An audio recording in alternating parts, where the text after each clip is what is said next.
রোনালদোর মতো acrobatic shot খেলছেন মাত্র ১০ বছর বয়সী জিসান।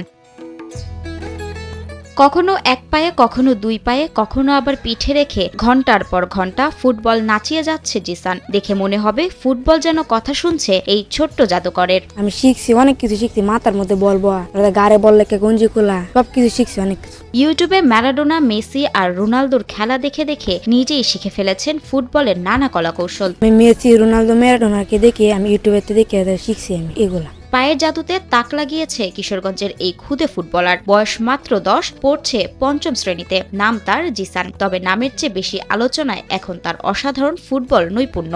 আমাদের গ্রামের যে জিসান, সে ছোটকাল থেকে ভালো ফুটবলার এবং সে ভালো প্র্যাকটিস করে এই পর্যায়ে চলে আসছে।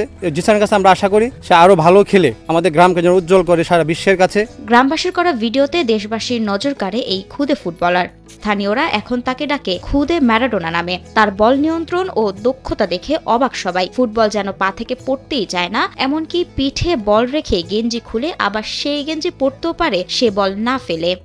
ভিডিও করার পরে ভিডিওটা যখন আমি ফেসবুকে পোস্ট করি, যথেষ্ট পরিমাণ ভাইরাল হয়ে যায়। কিশোরগঞ্জের কটিয়াদি উপজেলার জালালপুর ইউনিয়নের ফেকামারা ডুলিকান্দা গ্রামের জজ মিয়ার ছেলে জিসান ভবিষ্যতে খেলতে চান জাতীয় দলের হয়ে। আমার স্বপ্ন যে বাংলাদেশে জাতীয় দলে খেলতাম চাই, বাংলাদেশের মুখ উজ্জ্বল করতে পারবো জাতীয় দলে যায়।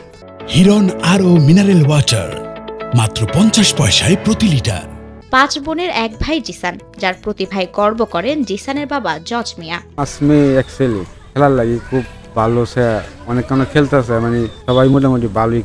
তবে টাকার সংকটের কারণে ছেলেকে প্রয়োজনীয় প্রশিক্ষণ দিতে পারছেন না বলে আক্ষেপ প্রকাশ করেন জিসানের বাবা। টাকা পয়সা কিছু অভাব, আমি অটো চালাই, রীতিমতো খরচাপাতি তার আমি দিতে পারি না। তার এই জাদুকরী কৌশল দেখে এলাকাবাসী বিশ্বাস করে সঠিক প্রশিক্ষণ আর যত্ন পেলে একদিন জাতীয় দলের জার্সি গায়ে দিতে পারবে এই খুদে প্রতিভা।